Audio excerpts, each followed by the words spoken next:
video game mayhem. Chris Collins and HenricK, the RHEK bring the chaos. Gaming news and industry talk, they got it all. Rage quitting, head banging, it's a metal brawl.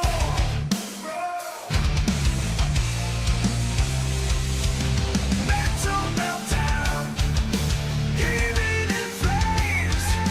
Chris and HenricK bringing the thunderous rage. Video games and viral content. Venom games, ripping through pixels, the ultimate game to get away.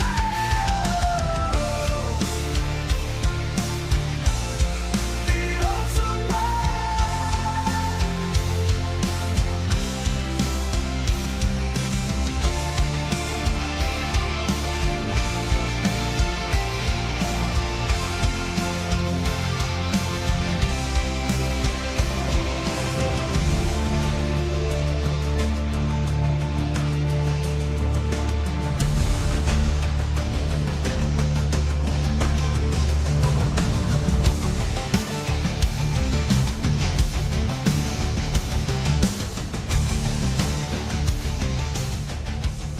Game over, I'm feeling the rage. Chris Collins and HenricK on the stage, talking gaming news, industry that can't escape. We're reviewing video games, no need to debate. They bring the heat, spitting truth non-stop with fiery words. They're ready to drop, making waves in the world of video games. Collins and HenricK, they don't play no games. From console wars to DLC scams, they expose it all, making sure no one jails. The audience fired up, ready to explode. When rage quits on, you know it's a code.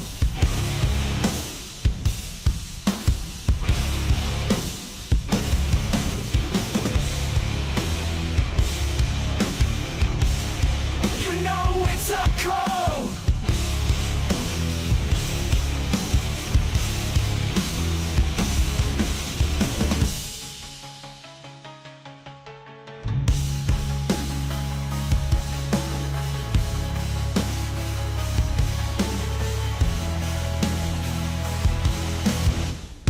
When rage quits on, you know it's a code.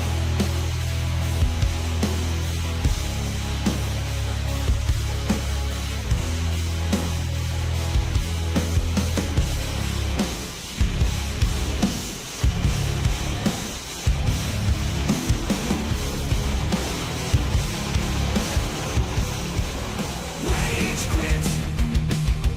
Rage quit. I'm losing my mind. Chris and HenricK, they're talking gaming all the time. Rage quit. Rage quit. It's a love-hate affair, but I keep coming back. Ain't nothing else to compare.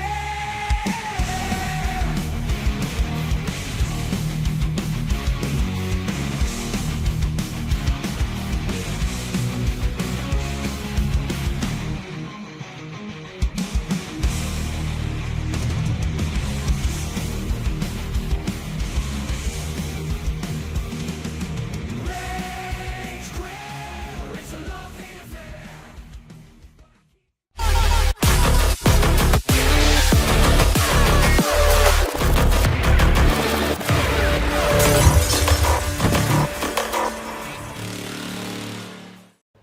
What's raging, gamers? Welcome to Rage Quit Video Game Talk Show. How you doing, HenricK the RHEK? You know me, Chris. I'm always doing amazing. I'm ready to rage. How about Hey, let's yourself? get it. Man, there's a lot of things to discuss to rage about, this week, Oh, man. yeah. Oh, I cannot wait to dive right on in, but we can't thank you, the gamers, enough for always joining us live every Wednesday night at 6 p.m. Pacific Standard Time, because without your support, gamers, this show would not be possible. But you know how it goes. We always like to start off the show with the bang and show you guys a lot of viral content that is circulating all across the World Wide Web. So let's get it. So the honeymoon is already over for Siege X. You might be wondering what that's all about. Well, that is Rainbow Six Siege's most recent update. Turns out Ubisoft brought flowers in one hand and a stink bomb with the other. Players are loving the quality of life updates, but Ubisoft's new $40 Valkyrie skin has everyone side-eyeing their wallets, making it the priciest outfit in Rainbow Six history. If you haven't seen what it looks like, does it hold up for the $40 valuation?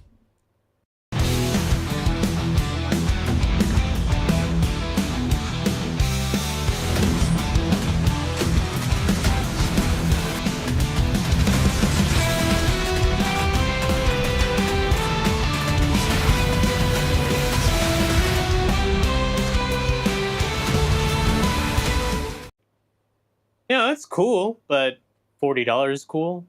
Nah, that shit's trash. I don't know about that. Nah, I would never pay $40. That is insane. Like, I don't know. I mean, especially considering, like, I'm gonna use the Fortnite lingo, right? You can get Marvel characters as cheap as like 1,500 virtual coins. That's like essentially $15, right? Why would I pay $40 for something I don't have any lore, no backstory? What is it, HenricK? I don't know. I guess it's to be cool, right? To be the cool kids in the digital galaxy, a video game realm. Well, to the surprise of absolutely nobody, money, money, money. Do you think it's actually going to hold up? Do you think a lot of people are going to buy this skin?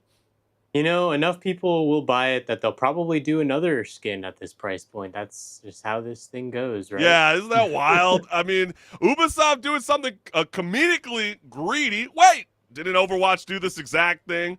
Go free to play, but jack up the price of the already expensive microtransactions to, quote, Yahtzee. Let's all laugh at the industry that never learns anything. I'm not sure you can really call this a microtransaction anymore, though. It's more like a macro transaction at this point. Yeah, and is that the same thing? I thought you still have to pay $20 to even get access. CJ's not free, right? I just probably should have done my homework before I jumped on, but you still have to buy. You still have to have the original game base first, right? I don't know, but. You someone correct us in the chat. And then, well, Ubisoft has been doing their best to ruin the game for half a decade. This time, they might just have to hit the nail on the head. So, yeah, I mean, are you willing to be paying that amount of money? I kind of been arguing that game's going to be valued at $40, not cosmetic skins. I did look it up just now. The game is free to play. There's different editions that cost more money. You know, the Elite Edition at $20 and the Ultimate at $40. But it is free to play on Steam. So. Okay, well, fair enough. I mean, they got to find some kind of way to pull in some revenue to, to keep Siege X intact, and maybe they got to pursue the esports world, because I don't know if that's going to be able to hold up for future years to come. $40 skins, that's wild. But all I know is that's money. That's right, Eric. We love it. Well, they love it, not us. But let's keep things moving. NBA superstar Kyrie Irving just force jumped into the gamer mode using his platform to beg EA for Star Wars Battlefront 3. I know everybody's been excited, watching that Andor. Such an excellent Disney Plus series. So with Kyrie Irving isn't crossing up defenders, he's crossing his fingers that Electronic Arts remembers how to make a sequel. So let's hear the Jedi plea. Or I think he's actually joined the dark side. Look at the level he's on with this guy. That's crazy. I'm telling you, I love this game because I want to have a big LAN competition with this, man. I want to play the best Battlefront 2 players in the world. I want them to make a Battlefront 3 already, bro. I'm ready for this shit to come out. I'm ready for GTA 6 to come out. I'm ready to game. They keep playing with my emotions. Yeah, I don't think that guy's a Jedi. That guy's a Sith Lord. Right? That's insane. How do you even pull off that kind of level? Right? Like the comment says, level 100 Palpatine is such a devious work. I don't think y'all understand. This guy's been playing this shit for a while. That is not a character that, at least in some of the game modes, you don't get to play Palpatine all the time. This guy probably pulls out Palpatine any chance he gets to. Well, it's like you were telling me before we even jumped on. You were like, man, I am kind of feeling that hype around Battlefront 2. Yeah, I bought the game at $5 on Steam. That's a deal. He's like, dude, I've been there since the beginning, level 100. And then, you telling me I could have been matched up against Kyrie Irving in Hero versus Villain? Absolutely. Absolutely you could have been. But I wonder if he actually switches it up a little bit. Does he ever play a hero? A lot of the heroes do suck in that game. I'm not going to lie. You always want to be a villain when you're playing Battlefront 2. It's sometimes fun to be evil, Yeah, that's fair enough. Let it out in video games. And then Battlefront 2 is making a hella comeback right now. The developers already sent tweets out about a possibility of Battlefront 3 in the works in the future. Not really. They didn't. That's kind of a bit of a false statement. They were enthusiastic that people were jumping onto the hype train. But remember now, they got another Battlefield in the works. They really want you to join that first, and then if that becomes successful and everybody wants to carry on and support and the they'll go the into studios. talks with Disney and be like, hey guys, you wanna help us out with getting Battlefront 3 out there? Right. Really want it. Because unfortunately, I think the closest thing you're going to get to a Battlefront 3 is through the Fortnite universe. Everything tied with Disney and Fortnite. But then again, you do have another Disney Marvel legend right now. His name is Charlie Cox, and best known for beating up people as Daredevil. Well, now he's making waves as the voice of Gustav in Claire Obscure Expedition 33. We reviewed it this year in our segment Pause and Repeat, and we were floored. We absolutely thought it was amazing. One of the best games of the year, if not wasn't the it? best of the game of the year. Yeah. Easily, and it's definitely gonna hold up its own end of the bar when it comes to the Game of the Year nominees, and we can't wait to discuss that when it comes closer to the end of the year. But a surprise hit that's been review bombed with praise, the good kind, and his performance top tier. His response, I feel like a fraud, which is probably because he didn't have to fight anyone blindfolded this time. But let's go ahead and hear him humbly deny his greatness in Expedition 33. And I don't mean to minimize it in any way, and it's so cool. Apparently the game is awesome. I'm not a gamer. I have no idea. I haven't played it. My agent asked me if I wanted to go and do a voiceover. I was in the studio for 4 hours maybe, and people keep saying how amazing it is and congratulations, and I feel like a total fraud. But I'm so thrilled for the company. I'm so thrilled that they did really well. Someone get this man in front of the screen with a controller and have him play that game. Have him see how he did. Yeah, it is really quite amazing to see, someone that is so used to being, an actor on screen be able to bring that magic to the vocal booth and create a character that will live on to actually be in the works to become a movie. We already know that. So, that'd be kind of wild if they end up working Charlie Cox back into the mix, or if they switch it up and want to go and find another young lad into the mix. But let's go ahead and dive right into the comments, because I'm sure they're going to be very, very on his, not on his side of opinion, right? Being like, I feel like a fraud, because they made the most out of those 4 hours. I absolutely agree. Over really 8.5 thousand hearts agreeing with that statement. They really did make the most of those 4 hours. I suppose this speaks to just how good of an actor he is. When playing it, he feels like he poured his soul into the character, when in reality it was just an afternoon. Bittersweet, really. I mean, isn't that quite remarkable, considering how, AI is definitely infiltrating the video game industry recently. We've talked about it with Alloy, and how that voiceover actress has been very concerned recently with how quick the production of AI voices can replicate them, and can they even be able to portray that human emotion? Well, shit, this guy pumped it out in 4 hours. Does anybody play that game? It's a pretty long game, And if he can nail it in a 4-hour session, I definitely feel like you should be supporting more of the talent, more of the creatives, more than anything. FAI for now. And last, if it only took 4 hours, it means he nailed most of his lines on the first try. Dude is being humble as F. Yeah, It's true.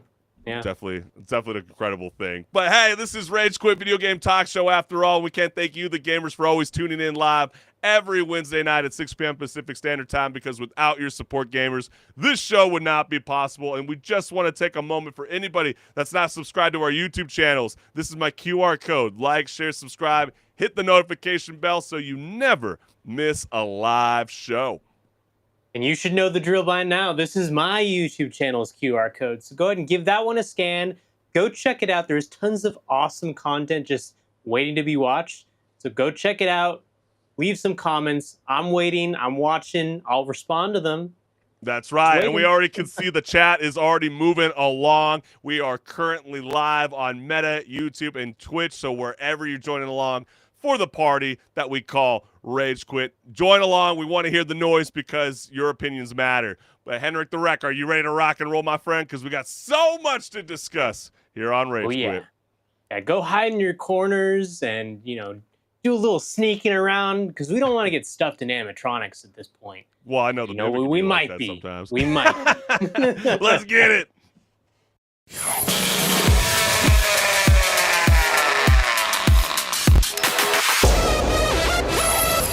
Hey everyone, this is Pause or Repeat. Here we figure out whether a game is really worth your time and money. Today's game is Five Nights at Freddy's Secret of the Mimic. This is another Five Nights at Freddy's game in the now over 10-year-old series. It of course will expand the lore and expect some jump scares from animatronics. So with that being said, let's take a look at the gameplay and see what's in store.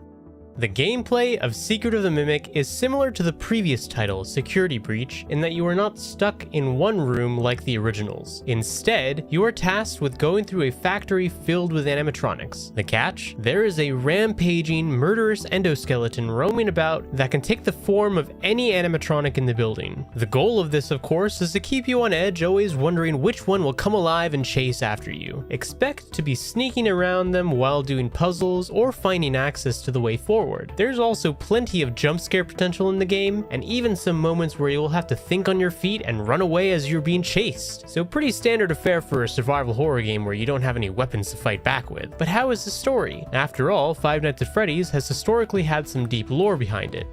The story of Secret of the Mimic follows a technician working for Fazbear Entertainment. His name is Arnold, and he is already severely sleep deprived from previous shifts. However, Fazbear Entertainment being the dystopian company they are, they send him on one more shift. This shift leads him to Murray's Costume Manor, owned by currently missing Edwin Murray. Your goal? Retrieve the schematics of the prototype endoskeleton called the Mimic, all while evading said murderous Mimic. Survival is not guaranteed by Fazbear Entertainment as one could imagine. But now the question still stands. Pause or repeat?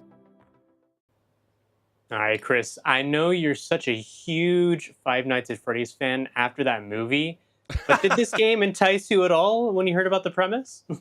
Yeah, I mean, honestly, it's something that, you know, they haven't really explored much when it comes to the character of the Mimic. I think it is a very fascinating, really cool lore that Five Nights at Freddy hasn't really explored too often. And I think that's why it was kind of a nice addition for them to kind of leave what we know and welcome in, you know, Murray's Costume Manor, where the only thing more terrifying than the decor is the corporate negligence.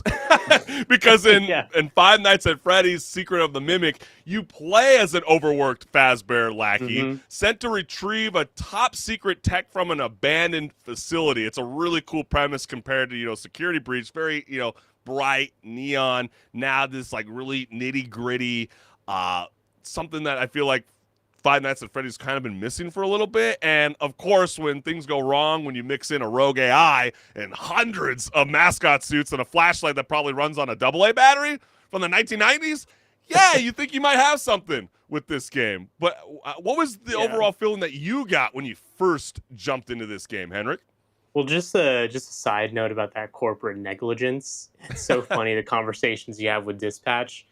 It's just like Ronald would be like, yeah, I don't think I can do this. And he's like, yeah, it's great to hear.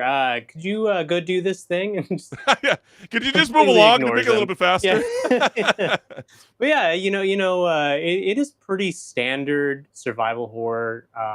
Just the premise as well as the gameplay. Don't expect anything extraordinary out of the gameplay. It's really just puzzles, sneaking around, hiding in not closets, but like lockers, it almost feels like half the time. And just, that's typical survival horror stuff. Just you don't have any way of fighting back. It felt like more of a chase game more than anything. I mean, you're going to get the vibes of like Alien Isolation. That's Five Nights at Freddy, right? But we'll replace the xenomorph with the animatronic fashion show gone rogue, right? You know, the Mimic can possess any of the countless costumes scattered around. So every room is a potential jump scare runway. You said, it keeps you on edge because you walk into a room, you see maybe 5 different costumes, and you're like, okay, which one is it? I better find a locker to hide in quickly. I do love that they still continue with the equipment, such as like, let's say, a wind-up mice or the singing cardboard standees to lure the Mimic away from you as the gamer will be using and abusing that sprint button endlessly thanks to the Fazbear's employees unlimited cardio. They knew exactly who to hire, entering into this costume manner.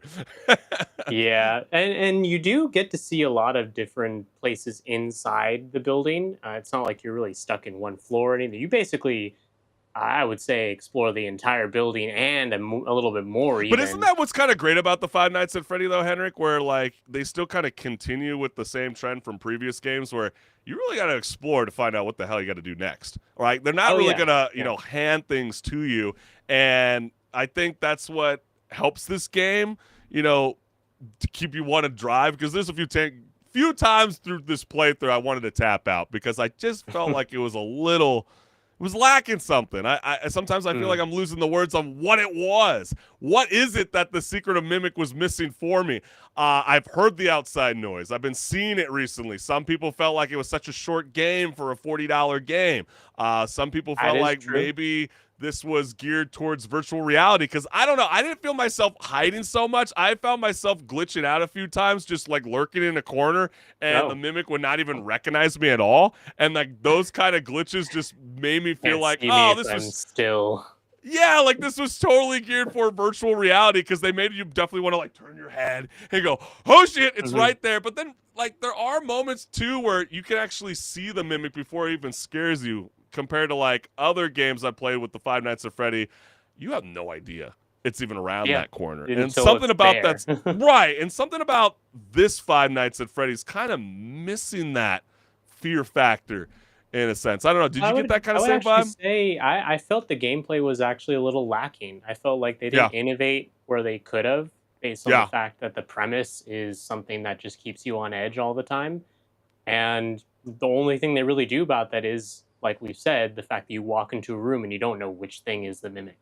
Yeah. And that's about all they It's dark, right? It's dark, Yeah, and from that, I mean, yeah, there's really cool character designs for the things that the Mimic does take control of, like the big bosses, if you want to even call them that. Like the Jack in the Box at one point. Yeah, right. Chased by, I'm like running and I'm seeing the big stretchable arms going by me. I'm like, oh, that's kind of cool, like not a whole lot of games. But how cool would that be if it was in virtual reality, which it's not yet, and it feels like it's going to be geared towards that route pretty soon. And part of the lore is that you're basically reading Edwin's therapy notes while trying not to die, right? I'm the Mimic. Wow, shocker. Where have we heard this before, right? Original, not quite, HenricK. But the tone is darker than your childhood memories of Chuck E. Cheese and much more aligned with, I would say, the Ruined DLC from last year's free expansion to Five Nights at Freddy's Security Breach. But overall, I don't know if newcomers will vibe with this. I feel like they might get kind of lost in the Fazbear lore. You know what I mean? Like, if you start here, I just don't know if your hobby is really reading redacted PDF files at 2 a.m. I mean, it's hard to get into it. The story is for sure one of the stronger points of the game, but also you thought so? Oh, okay. A side story. So I say it's one of the stronger points, just based on the fact that it ties into kind of the beginnings. I guess how I would rephrase my question was: is this a good starting place for somebody that's never played Five Nights at Freddy? I don't think it necessarily would be, because you don't really get the whole experience of what is Freddy Fazbear. Yes. The diner and the whole Chuck E. Cheese like experience. You don't get that. You get just a side story instead, and it's kind of not the most not the best place to introduce all the characters that people come to know of and think of when you think Five Nights at Freddy's. Okay, at least you're being honest with yourself, HenricK, because I was about to say, am I about to hear a Five Nights at Freddy movie fan try to convince me, like, no, this is like the best thing ever? No, to me, I don't really think so. I mean, yeah, fans of the franchise are sure going to be into it, sure. But for anyone new, it's like being thrown into the middle of a slasher flick without knowing who the killer, the victim, or the directors is. So I wouldn't recommend this being the starting place, but there is this kind of like 1980s gritty aesthetic as a whole mood throughout the game. It's got that retro horror charm, like a VHS tape you shouldn't be watching, but you do it anyways because you're already like 3 jump scares deep. So I think, the costume manner is detailed immersive. Yeah, Yeah. you're going to feel that vibe, but it does feel like in the end, HenricK, like a cursed spirit Halloween warehouse at times. Like, I was like over it by then. Is it going to go away after Halloween is Yeah, gone? it will. In that Yeah, same like manner? people are gonna. I, you know, as much as I like Five Nights at Freddy video games, I feel like I feel like people are gonna forget about this game by Halloween. They're gonna be like more excited about Fazbear entering Dead by Daylight than playing the Secrets of the Mimic. Like, yeah, it does a lot of right things with the atmosphere. Some things all right with the stealth, and scares wasn't quite there for me, HenricK, I would say. But, you know, if you're like a collectible junkie, you might be into this. If you want to get like 100% and get all the trophies, there's plenty of, you know, 2 different alternative endings. Won't say it. Yeah. I'll keep my mouth shut. A lot of They cryptic are emails. spoilers, so watch your mouth there, Yes, Chris. I'm trying to watch my mouth. But as you can, I'm sure the gamers can already tell what I'm about to say. I felt like the game was a pause. It was definitely missing something for me. It's not horrible. It's just, you know, for a game that you can play relatively quick for $40, and I'm thinking about Helldivers 2, I think I'd wait until this game goes on sale before I jump on it at the moment. But then again, what's the verdict for you, HenricK? Yeah, if you're a Five Nights at Freddy's super fan, you probably will love this game. But like you were saying, if you're new to the series, or even if you've been around with the series for a while, you might be kind of just not having the best experience just based on the fact that there's a lot of points in this game where I just didn't feel the fun factor from the gameplay. So Yeah. for me, it is a pause, but not a terrible game. We've definitely covered worse. Yeah, we definitely on the covered worse. show. But it's like, if you don't want to like constantly keep reading, find the lore, find the puzzles, it's like playing Alone in the Dark, like the remaster, Yeah. right? You're gonna get a kind of that kind of sense of vibe. So if you're not into that kind of style of gameplay, then you might not be into this one. But then again, you heard it from us. What's the verdict? Are you guys and girls vibing with Five Nights at Freddy, Secret of the Mimic? Is this something, you know, to pause to play something else, or a repeat for endless fun? Let us know what's good. But we got so much more here left on Rage Quit Video Game Talk Show. So, HenricK the Wreck, are you ready to rock and roll, my friend? Oh yeah, let's get that ball rolling so we can rage already. Hey, let's get it.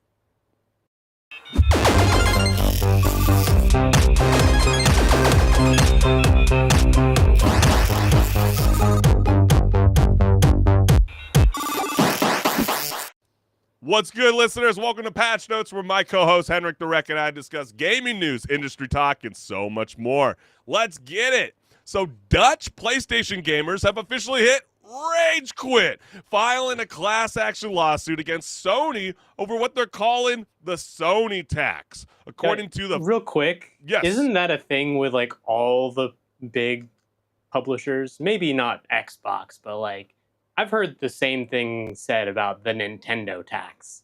Hey, Right? doesn't that remind you a lot about Apple versus Epic? You know what I Yeah, mean? I think yeah, this is kind of something yeah. very, very Good point. similar. So according to the Fair PlayStation campaign, digital games cost about 47% more than their physical counterparts, which is basically paying extra for not owning a disc that you can lose under the couch or in a different cassette, or you left under, you know, at your friend's pad. Who knows? But the group argues Sony's monopoly lets them charge whatever they want while ignoring competitors, developers, and apparently basic decency, because that's my wallet after all, okay? I don't want to leave a hole. It's like leaving the gun in the holster, right? You keep shooting yourself in the foot. Why do we keep doing this? Why do we keep spending all these crazy expenditure prices when it comes to video games? So let's see what gamers around the world have to say about the class action lawsuit with the following. So let's dive right on in. Feel like I see this at least once a year, and it never leads to anything, sadly. But it is sad how I can run to the store, grab a physical Death Stranding 2 right now for $73,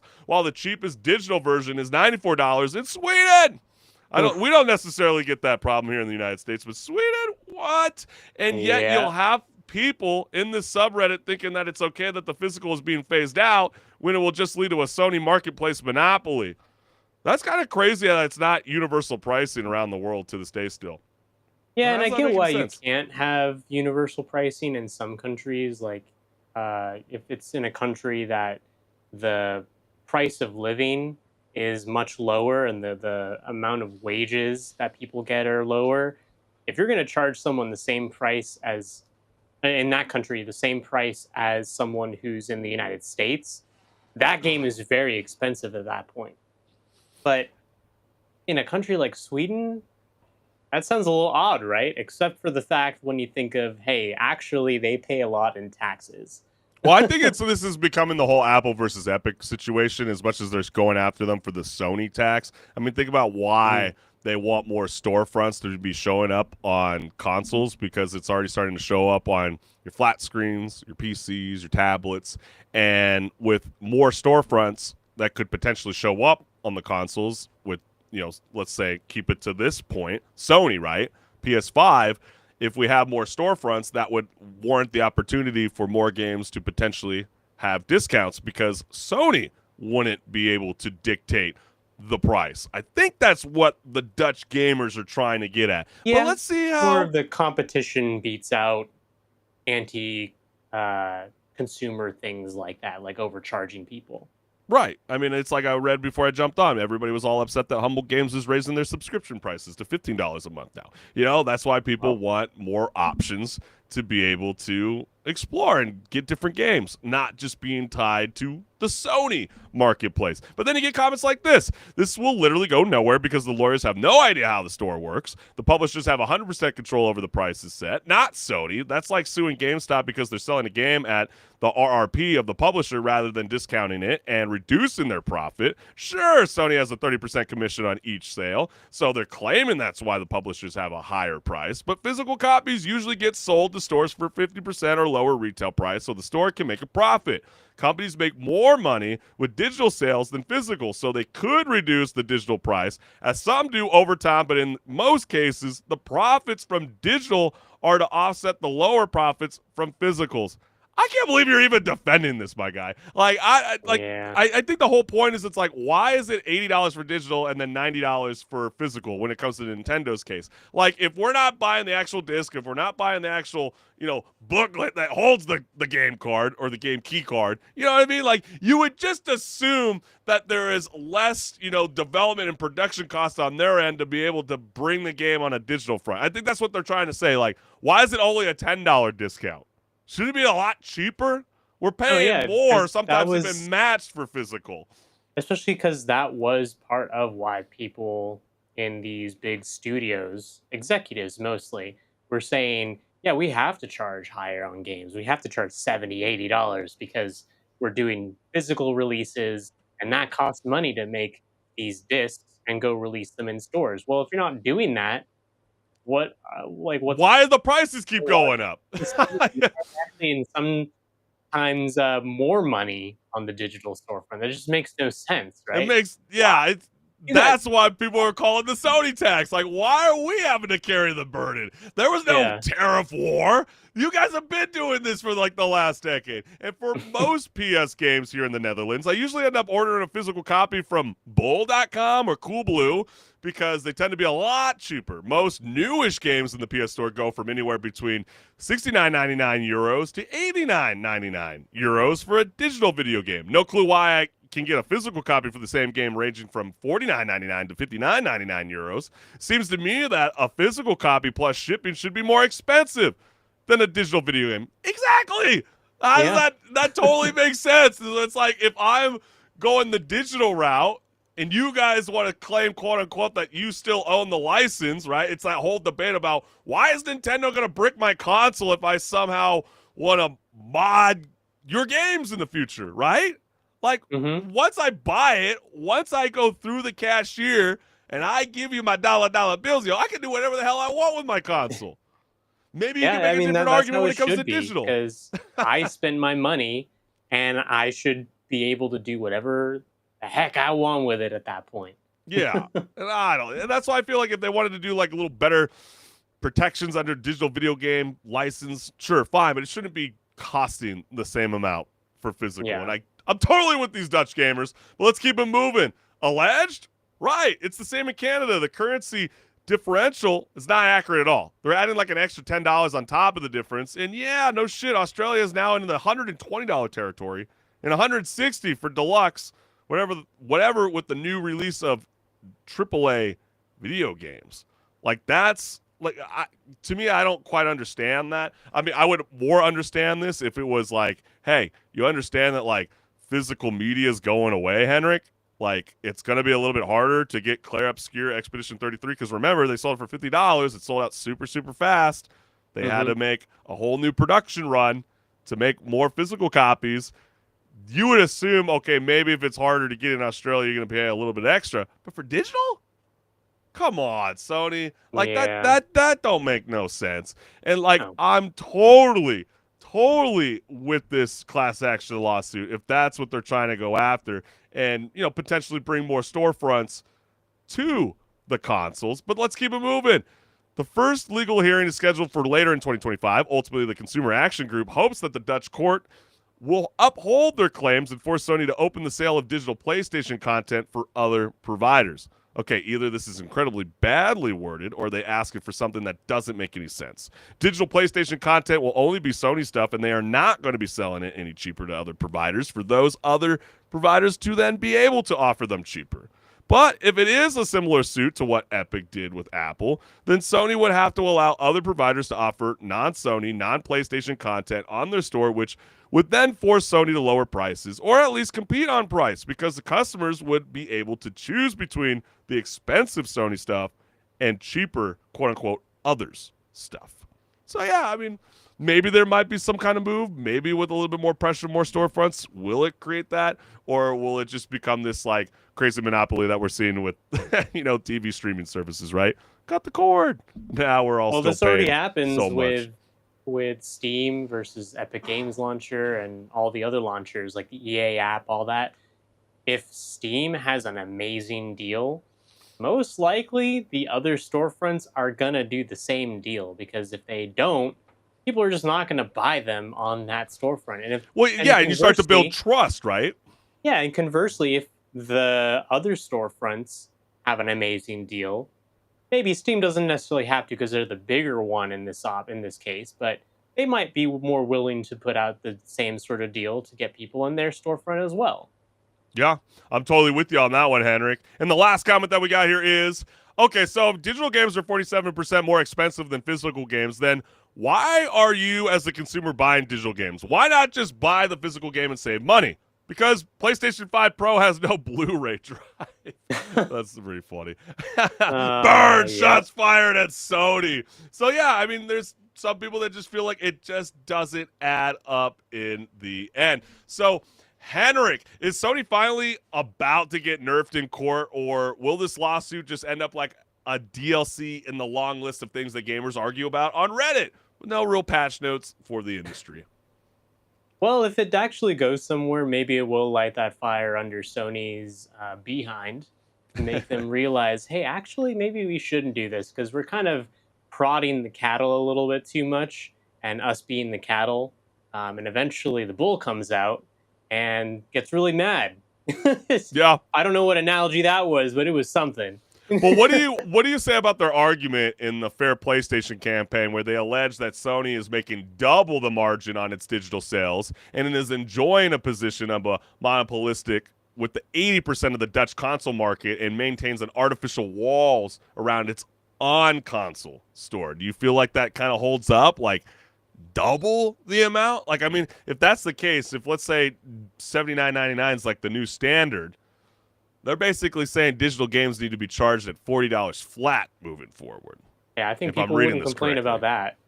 No one's going to complain about that. $40 for a game, like, ooh, I just don't know how well that's going to hold great. up in the. Yeah, like I do feel like it definitely needs at least a $20 reduction, not 10. Yeah, at least it is 20. getting to the point, and then we've had this conversation the entire year already because the conversation gets brought up anytime that people discuss what is going to be the price of GTA 6. And people are thinking it's going to be $100, right? Yeah, right, but exactly. Once we hit that triple digit, it's going to look really, really bad for the pricing of games because not only are other players in the space going to be like, you know what, we can charge the same price. I don't know about that, guys. It's GTA 6. It's one of the most hyped games out there, but they're going to do it anyways. Obviously, I mean, we don't want government to get involved at cap prices, right? Oh, sorry, Yeah, I don't mean to cut you off. even with GTA 6, it shouldn't go to $100 because games shouldn't be priced at a triple But digit weirdly enough, I feel pricing. like there's gonna be But so many people jumping on it because it's like the most yeah, hyped up, anticipated game for like the last 15, 16 years. So the hype is very much real for that. But you're right. I mean, obviously the industry's watching, Nintendo's watching. They probably have, as much as I'm gonna use this analogy because it wouldn't surprise me. Watch, they're holding off on their best Pokemon game. Nintendo, watch, someone could clip this. They're holding off on their best Nintendo game. They're pumping out like the worst graphics ever for Pokemon because they know that it could still sell when it's about to be dropping the new one. people have been thinking that they've been holding back Game Freak the entire time. So. Right, dude, they're gonna be, trust me, they're gonna be like, GTA is gonna launch. It's gonna be super successful at $100, and I bet you Pokemon's gonna get this like crazy graphic update, and then they're gonna charge just as amount of money because they're gonna be like, yeah, we got all these kind of regions. It's gonna be just as big as Grand Theft Auto. It's gonna mesh more Pokemon than ever. Mark my words. But hey, are you guys vibing? Do you think that Dutch gamers will actually hold up the industry for the rest of the world to be able to press Sony a little bit about what the hell are you guys doing overcharging us when it comes to digital games? Let us know what's good. But let's continue to let the cheese roll down the hill, baby. Let's get it. I know you've been chasing it. What is that analogy? I don't know. I was trying to think about what. Have you ever seen when I Show Speed was trying to chase that cheese down a hill? Where are those crazy mother effers be doing that? In Europe somewhere. Yeah. I was trying to do that analogy. I was trying to get cute. Okay, don't make fun of me. All right. All right. I'll hey, let it pass this time. I'm gonna tell the chat to get in on you. Hey, help your boy out, Clown Henry. Anyways, after nearly 24 years at the helm, Robin Dark One Scott has handed over the keys to Nexus mods like a dad selling his vintage car to someone named Chosen. Oh no, with you flames don't on their license plates. You don't put bumper stickers on a Ferrari. Oh no. Well, now the modding community isn't exactly rolling out the welcome mat, worried that Chosen's first quest involves monetizing everything but the pause button. So let's go ahead and dive into those comments because there's tons of chaos. Yeah, a lot of people are definitely freaking out about this move. 24 years is a long time with ownership. It is, yeah. And, well, here's hoping that this isn't the beginning of the end. I'm sure this won't be good by any measure, though. With a follow-up comment that reads, maybe it's time for the community to do their own backup movement just in case. And, I mean, isn't that kind of the same argument? There's always been competing sites to Nexus True. mods. It's the biggest one everyone uses. So I know maybe this might be the opportunity for those other sites to come in and be like, hey, we know you guys don't like the change of ownership, but we got mods over here too. Come look at us. I know. I don't know why. It just made me think of like you all the time, always trying to convince me. It's like, I know you've been a part of that Apple family for so long, but come join. I know you think you're the hero, Yes. but you're really the villain. Come join me. Join us. Now introducing creator enrichment plans, allowing mods to be changed for AI a cart. Alternatively, you could save by subscribing to our quote-unquote new monthly plan. Can't wait to pirate mods with my pirated games.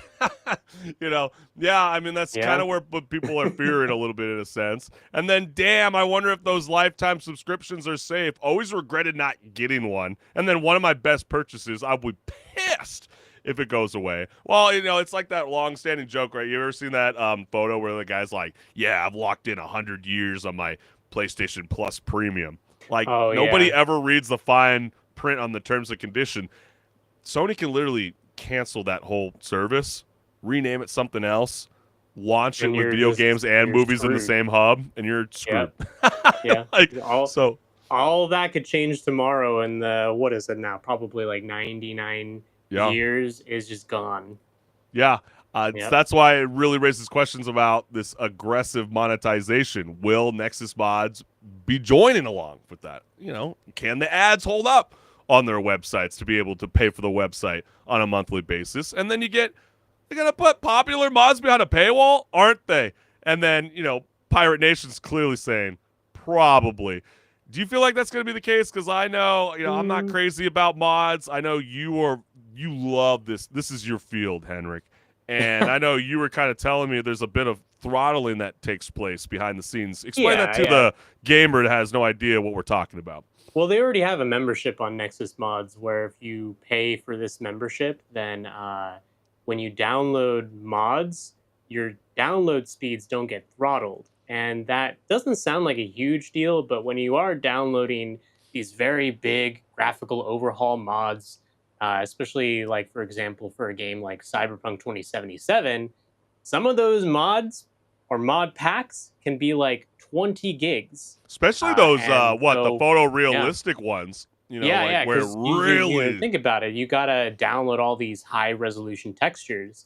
Right. So when you have really big mods that you're trying to download speeds being throttled, you're gonna be sitting there for a while. And a very massive game to begin with. Yes. Yeah, it's a very good point. And I think, they Though will have to find something they to be able to keep the website afloat. And that The could only be thing a real about this comment, possibility. though, is I feel like they probably won't put them behind a paywall just based on the fact that, think about it. How are you going to get away legally with that? That you're putting mods, which are modifications to an IP that you don't own, behind some sort of monetization. Don't they technically? Wouldn't you think they can technically own it once you actually, bring your mod to their website? I'm sure I they don't have some think so. kind I of terms think of service where they can be able to uphold any kind of creative and be like, I mean, I'm not a I lawyer. could be wrong. Yeah. Neither are you, obviously. No. We're both not lawyers. Hey, but, come on, man. We're just speculating here. We're just talking. But I mean, I'm just saying, I know. we're not lawyers here. But at the same time, I would actually wager to say that mods technically would be owned by the holder of the IP more than anything Well, it just else. makes me not kind of the think about, mod like, creator. why did Bethesda start embracing mods and start bringing that library in-game? You know what I mean? Like, it feels like studios are starting to realize, like, if we can get a little bit more control with the modding community, then we can outpush all these people, and then we can kind of, lock it in a sense where you have to go through us instead Let's of see, they them. messed up on that because I know what you're talking about. You're talking about the creator program that they were doing, like the Yep. creator mods. Uh-huh. And people did not like those mods because they monetized them. Right. And so the modding community and mods in general, it's really frowned upon to charge people for mods. So Well, if we a never thought website they would be starts able do to that- patent a video game mechanic. So never say never you're when it right, comes to you're right, monetizing Nintendo. a mod. Right, exactly. And then it can't get worse. It already is a shit show of inconsistently applied woke modernization, and you need to subscribe if you want to download a big file size mods. This is either neutral or positive. Okay, there's people that get upset, that there's, I don't know, Stellar Blade. Do I have to say any more, chat? Like, that would be kind of the thing where, people want to, explore the physique of a woman's body. How can you it- say what you're trying to say without actually saying it? Exactly. Moving along. And then the next comment is, this is why alternative sites are so important. Back up your mods and start getting used to DNG mods. So yeah, clearly there might be a new hero that arises from the ashes. We all love you, Nexus Mod, but maybe it's time to go. But then again, HenricK, I've got concerns. I mean, if the new Nexus Mods ownership starts claiming rights over community-made mods or charging players to download what used to be free passion projects that's not supporting creators, that's like loot boxing creativity. So what's your thoughts on? Well, if it does that, that'll just be the end of the website, honestly, because based on what I can see from the overall modding community's reactions to even just small time mods trying to charge people, it'll be, one of those things where there's a big exodus from this website to another one, like maybe WeMod instead, or Banana Mods. Those are a couple that I know of off the top of my head. Right. And it would probably also open them up to some legal action from the game owners themselves, which I don't think that they want to get involved with because... But don't you feel like Nexus Mods might want to, I don't know. I feel like I'm curious on what you're going to say about this because, when I think about the modding community, is there still enough support there where, the modding community will continue to just do this for free? Or will Nexus Mod kind of turn into like a Fiverr.com and try to convince these creators to join them and start to, patch some of their stuff under a monetization plan And, that's how they can, quote unquote, we're here to support you. This is your hub to be able to, explore and make a revenue, like tiny little passive income. I see what you're saying is like, hey, get paid to do your passion sort of thing. Yeah. But yeah, I just don't see that flying personally, based on the historical context of mods have always been free. And that's always been the perception of them, is that if I get a game, like say if I buy Skyrim, one of the most modded games out there, the value of it on PC is not, just the base game is all I have. No, I have the whole library of mods on Nexus Mods or any other mod website, and I don't have to pay for any of them unless I want to pay for the rare ones out there that are actually paid. And even those probably are not really downloaded as often, just because of the fact that they are paid mods. And they're usually locked behind like a Patreon wall or something anyways. And in that case, the revenue is going directly to the creator and not through the medium of a website. Yeah. And even then, it's not them actually technically charging for the mod. It's typically like, I put together this effort. I'm just asking for some help because I put in some time. That's basically a donation. And on a final note around this topic of conversation, Henrik, I start to think about, the reports that Robin Dark One Scott has indicated that he will remain with Nexus Mods in some capacity while guiding the overall direction of the site. Why does this remind me a lot about the new ownership of the Los Angeles Lakers? Like, hey, Jeannie Buss has some kind of room in the front office. You don't think they can't wait to kick her ass out of that front office? You know what I mean? Like, I'm pretty sure that Dodgers owner wants to kind of move in full swing, and it's like, honey, gal, love you. You and the 5 siblings go and take allocate your billions and move along. You know what I mean? Like, get some new blood in there. Yeah, like show us the way of the ropes and then hasta la vista, baby. Like, I just feel like with the new owner chosen, which is, ran by 3 other individuals under that name, I just feel like, I don't know. I don't have very much high hope. But then again, we want to know from you, the gamers. Do you feel like Nexus Mods will be safe for now, and it will continue to be free, with a little bit of throttle, that if you want to pay a little bit extra, you can speed up that downloading speed? Or do you feel like they're going to be in a world of hurt and they're going to have to start pushing for a more aggressive stance when it comes to monetizing on mods that really the creators made this website so special for almost a quarter of a century?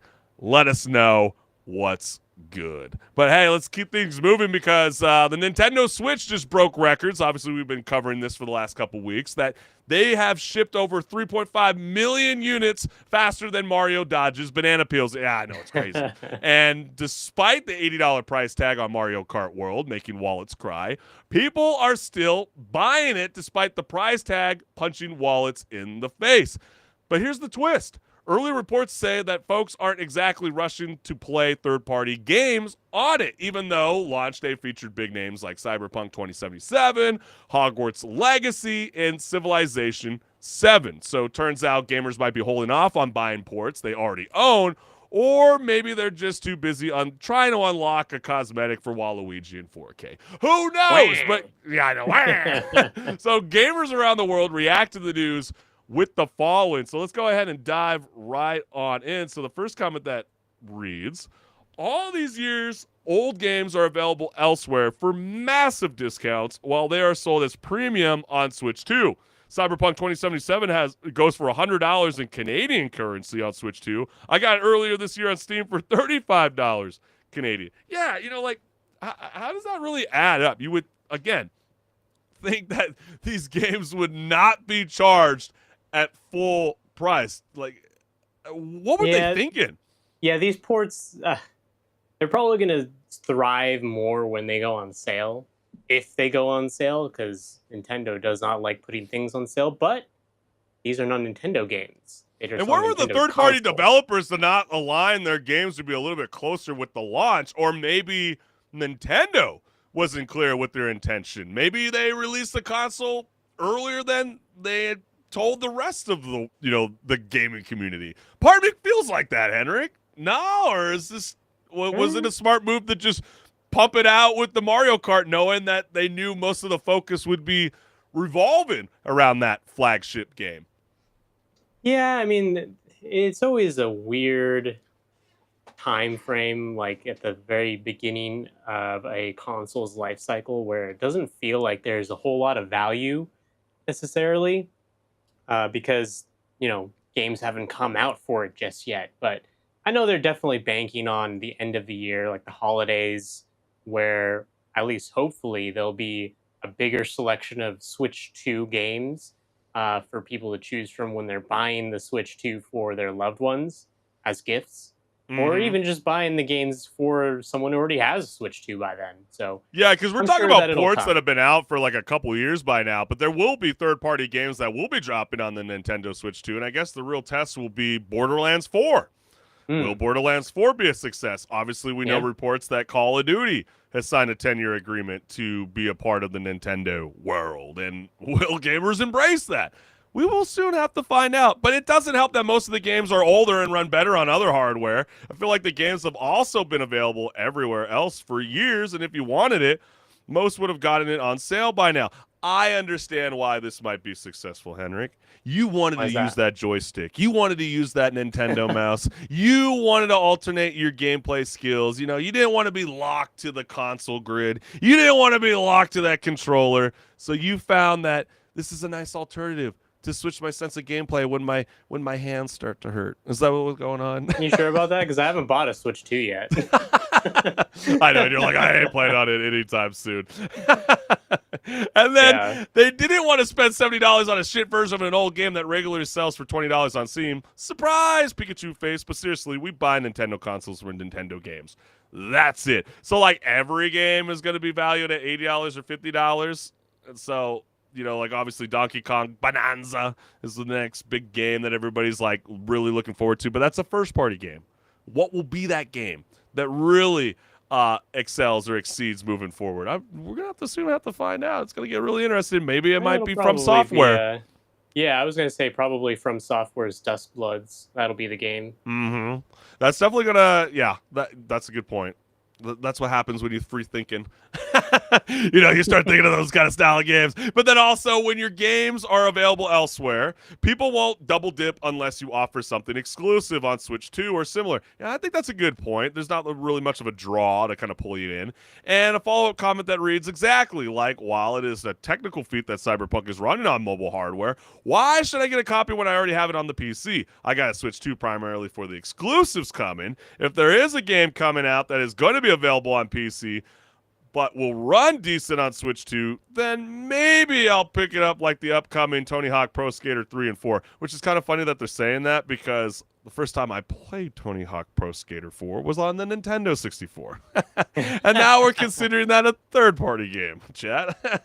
That is crazy. And then because of the same damn games everyone has already bought twice, I bought Skyrim 6 times, so I'm doing it like a 7th time. Damn you, Todd Howard. And then You get the away last with it again. Yes, I know, you bastito. And then the last comment. What's more, many of the titles are using game key cards, which require users to download the game once they put in the cartridge. This has proven unpopular amongst the core audiences who appreciate the plug-and-play nature of Nintendo Switch. It's noteworthy that Cyberpunk 2077, the one third-party game that has done reasonable numbers, runs off the cartridge and doesn't require a download. With the follow-up comment that reads, truth. Not only does it suck to not truly own the game, if I ever fill up the memory on the already pathetic amount they give you, I have to go through the process of deciding what to delete and then download. To be fair to Switch 2, that's a problem on a lot of consoles. What I mean? Yeah. Just like my PS5. Games just take up a lot of space. They take up a lot of space nowadays. And so, HenricK, will the Nintendo Switch 2 finally convince the gamers to play third-party heavyweights like Borderlands 4 and on a Nintendo console? That's really the thing. And is it doomed to be the place where you only visit when you're out of mushrooms and nostalgia? That's something I know that a lot of third-party studios are kind of like, because, we know that there's been commitment from EA, Take-Two, Microsoft, just to name a few that are committed to support the platform. But if the numbers aren't showing, why would they continue to push along? Is it only because it's, we can get our game out to more faces in the world? What's your thoughts?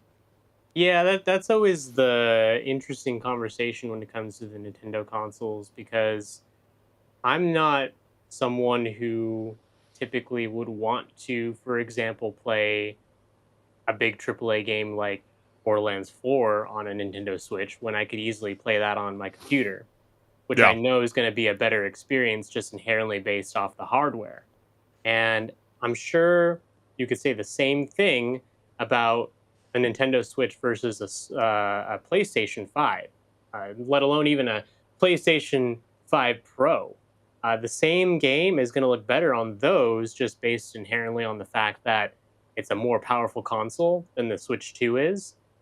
The benefit is, obviously, you can play the Switch 2 on the go, but how many people are going to always enjoy playing every game on the go and see that as the big selling point for a AAA game, right? That's the whole argument. Yeah, I think so too, and I think also it's the really puts like a spotlight on Nintendo too, to be like, how long will this nostalgia hold up? Yeah, you got the theme parks now. Yeah, you got the Switch 2 out now. But will people continue? I mean, yeah, we saw, with Tears of the Kingdom, there was a lot of people that raced to get a Switch just to play that one game. So, yeah, that is very much a real thing. We also want to highlight some pretty amazing stats that have came out because of this whole, not performing as well when it comes to third-party releases. Like, just look at the top bullet point. 62% of the Switch 2 physical game sales in the U.S. on launch week were from first-party games. But look at the bullet point, that says 86% of Switch 2 physical game sales in the UK launch week were from first-party games, including the Mario Kart World bundle. So I feel like that speaks volumes to where Nintendo still can hold on to that hype, but it's just going to be interesting to see whether that train continues. I mean, obviously, Microsoft's been kind of hyping up a little bit. I think it's going to drop sooner than later. Halo, Combat Evolved, potentially come to the PlayStation, potentially come to Nintendo. Yeah. That might be another real test to see, like, whether gamers are actually going to embrace a Microsoft product that we would have never thought 20 years ago would come to Nintendo one day, and will it sell well on the Nintendo console? That is for us to wait and see and find out. But other than that, do you think Nintendo Switch 2 will make a bounce back once, Borderlands 4 drops? Will it have a successful sale? Will it be the #1 provider for that game? Or is there another example that you guys can think of that we're not thinking about at this present moment on Rage Quit Video Game Talk Show? Let us know what's good. But let's end the show with some fun, Henrik. I know Reddit's always cooking up, so let's go ahead and jump right on in. Reddit is back at it again with a thread hotter than a PS4 after 12 hours of Elden Ring. Because this time, a gamer asked the question, what video game mechanic blew your mind? And we're not talking wrenches and all that sort of mechanic. We're talking swinging. We're talking time travel, things like that, So cue the flood of nostalgia as players passionately relive the first time they dual wielded. That was an amazing feature to have Halo 2 all of a sudden. Wall ran. Hello, Titanfall fans. Right. Or realized they could crouch and suddenly avoid 90% of enemy fire. So let's go ahead and look at those comments. Yeah, let's dive right on in. So the first one that we got here is save files. You have no idea how stressful it was knowing you had to complete an entire game in one go inside a household that had limited TV time or just one TV. Having a notebook full of codes and written notes to guide me through Jurassic Park on the Super Nintendo, etc. Then I got a Link to the Past, and being able to save was literally game-changing. Oh, man. It is always a throwback whenever you go play a game from the NES era or the SNES era, like the first Metroid game. And yeah, there's no way to save. You're just like, what? How did people Well, live like this? To be real with you, HenricK, I didn't really have to go through this headache growing up as a kid because, you know, the first console that we really embraced was the PS1. So we Oh, okay, were so you rocking had, that 8 yeah, you had a megabyte memory card. hmm But I feel it. I feel the pain. There was a lot of text in this comment. I could tell he was definitely living through that childhood memories. Well, let's keep these things moving because I know we got a lot of juicier takes on what video game mechanic blew your mind. And Portal Gun. It's the type of thing that only possible through an interactive medium like video games. That's why I think Splitgate 2 is really resonating with a lot of the, you know, FPS community because it definitely feels awesome. I love the physics. Yeah. It's just like how this follow-up comment reads. The fact they were smart enough to make it physics games too, so you go to do a speed ramping and stuff too. Imagine that came out and it was just used to be between rooms? Glad they knew what they were doing. Yes, indeed. But let's go Yeah, they ahead need to and make another Portal game, Valve. Yeah. If you're listening, please, please. I know everyone's been asking, but please. I know, they're like, please come on, or another Half-Life 3. And then a soldier threw a grenade back at me in Half-Life, and I was so surprised and amazed at the AI that I thought I was in the future. Was a great time for PC gaming. That reminds me of Medal of Honor Frontline. I was like, did that Nazi just throw my damn grenade back? Damn you, Satan! For a second, then, I thought you were going to talk about how, like, in Call of Duty 4, some of those enemies would just, like, they were like football athletes where they would throw a grenade across the map somehow and still make it land at your feet. I used to always remember what? in Halo, they used to get the plasma grenade and then just throw it on top of it, and then it would create like a firework effect. I don't know why me and the buddies just thought that was so freaking cool. I don't know if that counts as a video game mechanic, but then again, this is a great one. I know it blew a lot of people's minds. Bullet time in Max Payne was so cool. The bullet time in the multiplayer Half-Life mod, the specialist was also amazing. Yeah, you know, it is funny because even Fortnite's been trying to explore the bullet time effect, and yeah, it goes really slow on your end, but you know, you might not want to use that gun too often when you're playing multiplayer because just because you're going slow on your end, you don't show up slow on the other guy's end. So it doesn't really work out in the end. And then Red Faction's Destruction. Oh, God, yeah. The first one was nuts as you could just tunnel through most of the map. Blew my mind. Also, the Rail Driver. I haven't played the game in ages. I still know the sound, and the multiplayer was awesome. Yes, I remember you speaking on this in previous seasons of Rage Quit, how you've just loved what Red Factions has brought to the gaming world. Oh, yeah. It was really cool. Just, you know, there'd be times where we'd play the game at a friend's house, and we just go as far as we can into the wall, just shooting rockets, blasting holes into the wall like we're mining or something. Or even there's one time there's a map we played on where one of my friends got really clever and was like, I'm going to blow out the entire floor to the entrance of this base that I'm in, so you can't even reach me. It's like, okay. And now you got a gun to shoot through the walls, so now we can't even go over and contest you in the first place. Feels like a lot of modern games, you don't even try to go to the edge of the map anymore. You know what I mean? Like back in the day, it was like you would always test that. What just like went through, like my mind was racing as you were just speaking right now. And I'm thinking about that old school ATV game. I can't remember what it was called on the PlayStation 2. You try to reach the edge of the map and you would just get like slingshot in the air. Yeah. Back to the center. Oh, those were some great times. And then the last comment here is the mechanic that to go forward and back in time at a click of a button in both Dishonored and Titanfall. I remember just clicking and using the item to go back and forth between present and the future for a couple minutes, just staring in awe. Yeah, these are all a lot of amazing examples of what video game mechanics have brought throughout the years. And so what was it that absolutely blew your tiny gamer brain as a kid, HenricK? I mean, think of it like this. Is there one today that makes you stare at the screen like it just invented fire? Like, what is it?